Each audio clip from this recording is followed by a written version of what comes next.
अध्यात्म विज्ञान कोई धर्म या संप्रदाय नहीं है, ये स्पिरिचुअल साइंस है जो कुदरत के कानून पर आधारित है। ये विज्ञान पूरे ब्रह्मांड के सभी रहस्यों को उजागर करता है और जीवन के सभी पहलुओं को समझने के लिए एक नई दृष्टि देता है। इसी को आर्ट ऑफ विजन कहते हैं, दुनिया को देखने की एक नई दृष्टि, जो अध्यात्म विज्ञानी परम पूज्य स्वामी श्री कमलेशानंद जी के निर्देशन में सनातन सत्य का अनुसंधान कर हमारे जीवन को प्रकाशित करे। जय सच्चिदानंद। तो स्वामी जी, पुरुषार्थ करने से थोड़ी ना कर्म बनते हैं? पुरुषार्थ करने से कर्म थोड़ी बनते। पुरुषार्थ न करने से बनते हैं? नहीं, तो उसके न करने से भी मुझसे करने से तो कैसे बनते हैं? उसके अंदर ऐसा होता है, मैं करता हूँ तो बनते हैं। तो वो क्या है? तो मतलब मैं तन्मय कर रहा हूँ कि कुछ भी कर रहा तो हूँ, वही तो पुरुषार्थ है ना।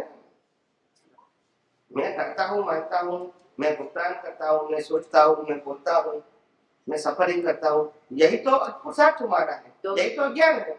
तो इसमें अगर मैं ऐसे सेपरेट रखूं अपने आप को कि मतलब हो रहा है वो मैं करने, मेरे करने से नहीं हो रहा, तो कर्म बंधना बंद रहेगा। तो वही तो मैं कहता हूँ, कुदरती रचना देखो, वही तो मैं बोलता हूँ। तो उससे कर्म बंधना बंद हो जाएगा। तो कैसे बनेगा? क्या बनेगा कर्म? अगर मैं कोई अवस्था को कुदरती रचना देखता हूँ तो क्या कर्म बनेगा?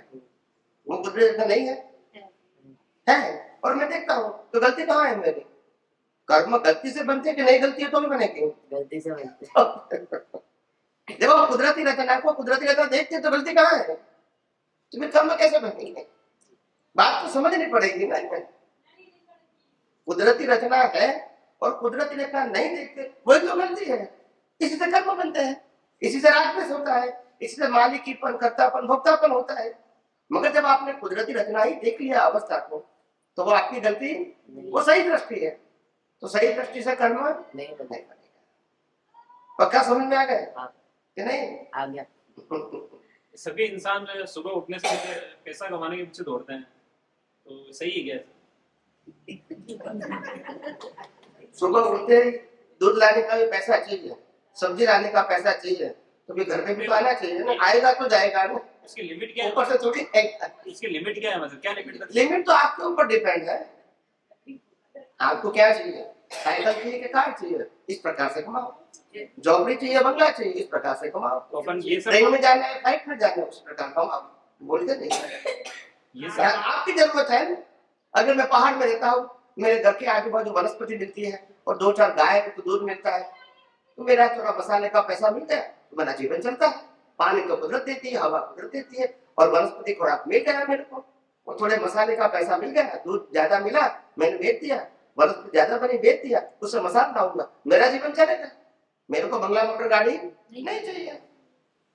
तो व्यापार करते समय से लोभ, झूठ, अहंकार, ये सब चीजें होती है। मतलब वो तो होगी। तो फिर भी अगर फिर सभी आदमी अगर ऐसे ही व्यापार करेंगे या कोई भी काम ऐसे करेंगे तो भी मोक्ष हो सकता है क्या? नहीं हो सकता। करने न करने से मोक्ष की बात नहीं, आपकी दृष्टि क्या है, उसी से आपका सत्संग है या फिर मोक्ष मार्ग का प्रयाण।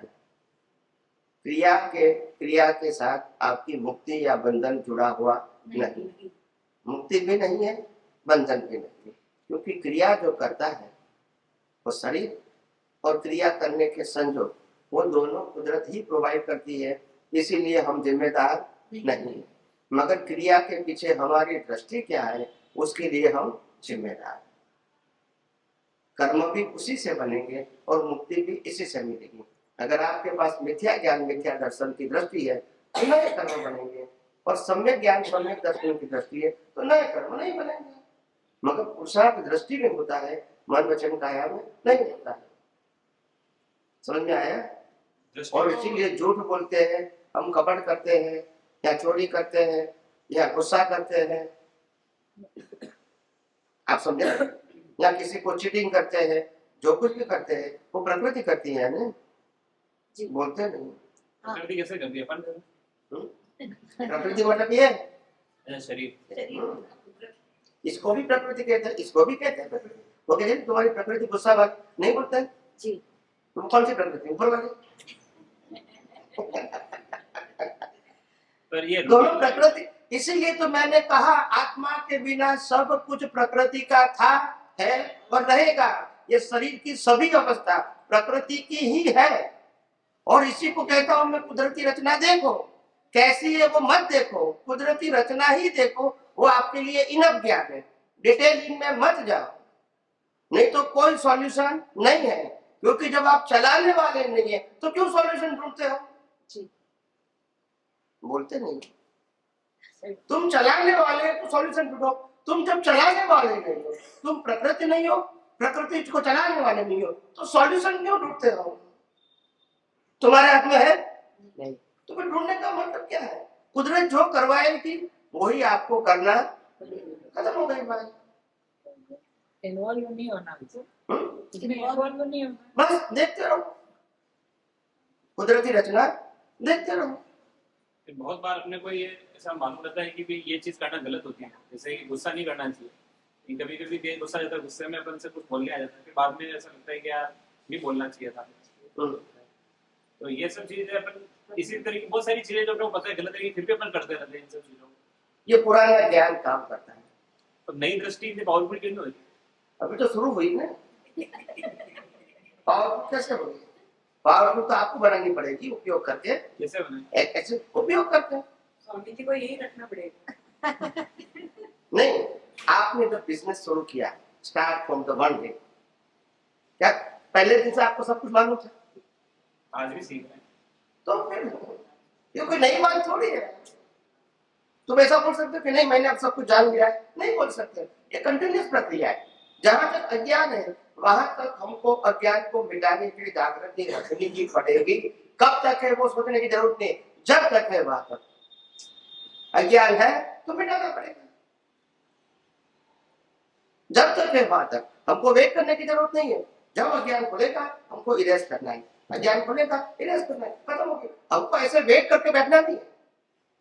हमारा काम अज्ञान को मिटाना है, जब भी निकले, जहां भी निकले, बस। और अज्ञान क्या है? मैं मन वचन काया हूँ, मन वचन काया को चलाने वाला हूँ, और मन वचन काया से भुगतान करो। ये अज्ञान को निकालना है बस। वो भी बिलीफ के रूप में, व्यवहार के रूप में नहीं। आज जैसे और कैसे निकालोगे? कुदरती रचना देख कर, बस। वो अज्ञान नहीं करते हैं। कोई बाहर की प्रक्रिया नहीं करनी है। जैसे बच्चों को मैंने डांट दिया, जैसे किसी दिन डांटना नहीं था लेकिन ऐसे ज्यादा डांट दिया, अपने को लगा कि जैसे अपने उनकी आत्मा को दुख पहुंचाया, अपने को मालूम पड़ा कि अपन ने गलत कर्म बांध दिया अपन। तो उसका निराकरण कैसे? अपने को लगा है उसी की प्रतिक्रमण से वो सब दूसरा है क्या? अगर आप ऐसा मानते हो कि बच्चे को मैंने डांटा है, तो फिर आपकी गलती है। मगर आप मानोगे कि मैं शुद्धात्मा हूँ और ये बच्चे शरीर के हैं और शरीर निराटा है और मैं तो उसको देखने जानने वाला हूँ, तो आपकी गलती नहीं है। तो आदमी गैर कानूनी काम नहीं करेगा, फिर मर्डर करके आ जाएगा, मैंने नहीं किया वो। तो रामायण महाभारत में ये हुआ था, बोलते नहीं क्या हुआ था? क्योंकि मोक्ष में गए, अर्जुन भी गए, राम भी गए, बोलते नहीं। अगर तो गैर कानूनी कहोगे तो ये गैर कानूनी काम है। अगर गैर कानूनी कहोगे तो आपको पहली बात ये है, सिंपल सिद्धांत समझो, आप मन वचन काया चलाने वाले नहीं हो, फिर कानून गैर कानून हुआ आपके बिलीफ है। समझ आ गया? वो व्यवहार सत्य है, धार्मिक सत्य हो सकता है, सनातन सत्य नहीं। व्यवहार सत्य हो सकता है, मैं कहाँ मना करता हूँ? बराबर क्या नहीं? मैंने मना नहीं किया। गलत किया है तो सजा तो आनी है, उसका फल तो मिलना ही है। गलत करो या सही करो, सजा कर्मों की मिलती है, कर्म के फल की सजा नहीं मिलती है। और जो मन वचन काया से करते हो वो कर्म फल है, फल का फल नहीं मिलता है। फल के समय बीज क्या डालोगे उसी का फल मिलेगा। अगर मैं हिंसा करता हूँ वो फल है, मगर मैं अंदर कहूँगा हिंसा करनी चाहिए, वो बीज है। बीज का फल आएगा, हिंसा का फल नहीं आएगा। अच्छा, समझ में आया? ऐसे तो लोग सोचते हैं बीज कौन डालता है? एक बीज कौन डालता है? मन डालता है या ज्ञान दर्शन? आपका ज्ञान दर्शन उस समय क्या है, उसी प्रकार से बीज पढ़ेंगे, बस। प्रतिष्ठित आत्मा? वही तो मन और प्रतिष्ठित आत्मा कैसे डिफरेंस है? अलग है। मन तो विचार करता है, तुम्हारी मर्जी है या नहीं, चलता ही रहेगा, कुछ चॉइस नहीं तुम्हारे पास। इसको डिस्चार्ज मन कहते हैं। क्या बोलते हैं? और जैन धर्म में उसको द्रव्य मन कहते हैं। द्रव्य मन समझते हैं ना? द्रव्य का मतलब लेकर आए, जो चलता ही रहेगा, तुमको कुछ करने की जरूरत ही नहीं है। तुमको सो जाना है तो सोने भी नहीं देगा। कोई भी काम करना है तो मन तो अपना काम करता रहेगा, क्योंकि वो तो मैकेनिकल है, प्रोग्राम है, आप क्या कर सकते हैं उसमें। मगर जो भाव मन है वो इम्पोर्टेंट है। कौन सा मन? वो लाइव है। भाव मन को ज्ञान दर्शन से जुड़ा है, और द्रव्य मन है वो डिस्चार्ज है, उसमें हम कुछ नहीं कर सकते, और जिम्मेदार भी नहीं है। अगर अलग रहेंगे तो जुड़ जाएंगे तो फिर जिम्मेदार है। समझ में आया? भाव मन और द्रव्य मन, द्रव्य मन के लिए जिम्मेदार नहीं हो, क्योंकि वो परिणाम है। भाव मन आज का पुरुषार्थ है, वो लाइव है, उसीलिए जिम्मेदार हो। तो भाव मन से जो भी डालोगे उसका फल द्रव्य मन से जो भी होगा, द्रव्य मन से, वचन से, काया से जो भी होगा, उनके लिए जिम्मेदार नहीं। मगर भाव मन से, मन के साथ जुड़ोगे, भाव से शब्दों के साथ जुड़ोगे, और भाव से एक्शन के साथ जुड़ोगे, तो फिर जिम्मेदारी तुम्हारी बनेगी। जुड़ोगे तो अलग रहेंगे तो नहीं रहेंगे। जुड़ना मतलब वो लाइव हो गया। आप समझो मेरी बात। अगर शरीर क्रिया करती है और आपने अंदर से कहा मैंने किया, तो वो क्रिया लाइव हो गई, अदरवाइज मैकेनिकल है। जो आप लाइव में वो आप जुड़ गए हैं, तो वो क्रिया क्या हो गई? लाइव हो गई, और आपकी जिम्मेदारी बढ़ गई। समझ में आया? और आप अलग रहे तो कोई जिम्मेदारी नहीं है। ये तो होना ही था, आपने किया वो नहीं है, मगर आपने माना मैंने किया, तो फिर जिम्मेदारी नहीं। मतलब द्रव्य मन से जो भी हो रहा है उसको सिर्फ अपने को देखना है, सिर्फ देखना, व्यवस्थित के अधीन, उसमें डिवीजन नहीं बनाना है। ये अच्छे विचार है, ये बुरे विचार है, ये धार्मिक है, ये अधार्मिक है, ये फायदे वाला है, ये नुकसान वाला है। ऐसा डिवीजन बनाने की पुरुषार्थ वाले दृष्टि को जरूरत नहीं है। उनको सिर्फ कुदरती रचना ही देखना है, उसमें एंटर होना नहीं। बाहर से देखो कुदरती, बस। तो उसमें भाव मन से अपने को क्या पुरुषार्थ करना चाहिए? यही कुदरती रचना देखना, वही पुरुषार्थ।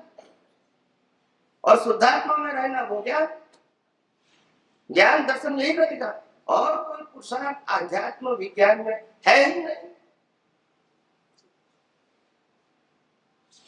तभी तो लोग बिल्कुल एकदम क्या कहते हैं, हल्के हो गए। मतलब ऐसे दोष किए, वापस ऐसे दोष नहीं करे, ऐसे भाव करने की जरूरत नहीं। बिल्कुल, आप करने वाले हैं तो फिर करो। अच्छा, आप करने वाले हैं तो फिर लगेगा, नहीं करने वाले तो आपको कोई मतलब ही नहीं है। वो आप देखो, सिंपल देखो, सिंपल बात ये, ज्ञान दर्शन केवल ये ब्रह्मांड के अंदर ज्ञान दर्शन केवल आत्मा के पास है। किसके पास है? बाकी के 5 तत्वों के पास ज्ञान दर्शन नहीं है। और दुनिया में जितनी भी अवस्था बनी है वो 5 तत्वों से बनी है। जिसके पास ज्ञान दर्शन नहीं, ज्ञान दर्शन आत्मा के पास है। अभी आत्मा कहता है मैंने किया है, तो वो जिम्मेदार हो गया। आत्मा कहते हैं मैंने नहीं किया है, तो ये तो कुदरत रहता तो है, बोलते नहीं है। 5 तत्वों का मतलब ही तो कुदरत है, और इसको जानने वाला कौन है? आत्मा है। एक तत्व दूसरे तत्व को नहीं जान सकते, सिर्फ चेतन ही 5 तत्वों और उनकी अवस्था को जान सकता है। तो वो कहता है मैंने किया, तो फिर जिम्मेदार रहेगा। वो कहता है कि मैं देखने जानने वाला हूं, जिम्मेदार। सिंपल बात हो गई। बाकी तत्वों में तो ज्ञान दर्शन है ही नहीं, तो इसलिए वो कर्म भी नहीं बनते हैं। शक्तिशाली ही आत्मा है, और आत्मा का ज्ञान दर्शन का हमने 2 प्रकाश, आत्मा के प्रकाश में मेरे को जो ज्ञान दर्शन है इसका मैंने दुरुपयोग किया तो फिर पनिशमेंट होगी, इसका मैंने सम्यक उपयोग किया तो पनिशमेंट नहीं मिलेगी। प्रकाश से मतलब नहीं है, प्रकाश के उपयोग से मतलब। प्रकाश ये नहीं कहता है तुम ये भाव करो या ये भाव नहीं करो, ये उनका शब्द है। प्रकाश का काम तो प्रकाश करना है, यूज क्या करना है, यू आर रिस्पॉन्सिबल। समझ में आया? अपन को जीवन में हर बार कुछ ना कुछ निर्णय लेना पड़ते हैं, जैसे कि ये मकान खरीदना है मेरे को, या ये बिजनेस करना है, या ये मेरे को पढ़ाई में मेरे को सब्जेक्ट सेलेक्ट करना है, तो हर टाइम मैं तो आता है ना कि मेरे को करना है, मेरे को खरीदना है, मैं करना चाहता हूँ, मेरा परिवार। तो वो हर जगह पे आदमी के अंदर वो तो आता ही ना कि चाहे आप खुद को इन्वॉल्व मत करो, लेकिन डिसीजन जो लेना है आदमी को, तो निर्णय में तो आदमी खुद इन्वॉल्व होता ही है। प्रकृति खुद ही अपना निर्णय लेती है। निर्णय लेने वाला भाग भी डिस्चार्ज प्रकृति का ही हिस्सा है। निर्णय लेने वाले के पास चॉइस नहीं है कि कहाँ जन्म लेना है, कहाँ शादी करनी है, कितना पढ़ना है, कब मरना है। वो निर्णय वाले के पास स्वतंत्रता नहीं है। वो जो निर्णय लेता है वो अपने कर्म जो लेकर आए उसी के मुताबिक ही निर्णय लेगा, चॉइस नहीं है। कुछ उदाहरण के तौर पर पूरा जीवन देखो ना, राम को वनवास हुआ चॉइस थी, बोलते नहीं। उनकी चॉइस थी, लेकिन वो वापस आ तो सकते थे, हमको बुलाए नहीं, फिर रावण सीता जी को लेकर चॉइस थी, बोलिए ना। इसकी राम की चॉइस थी, रावण की चॉइस थी। फिर राम को रावण के साथ युद्ध करना पड़ा, चॉइस थी, पसंद की थी। कृष्ण भगवान का जन्म जेल में हुआ, चॉइस थी।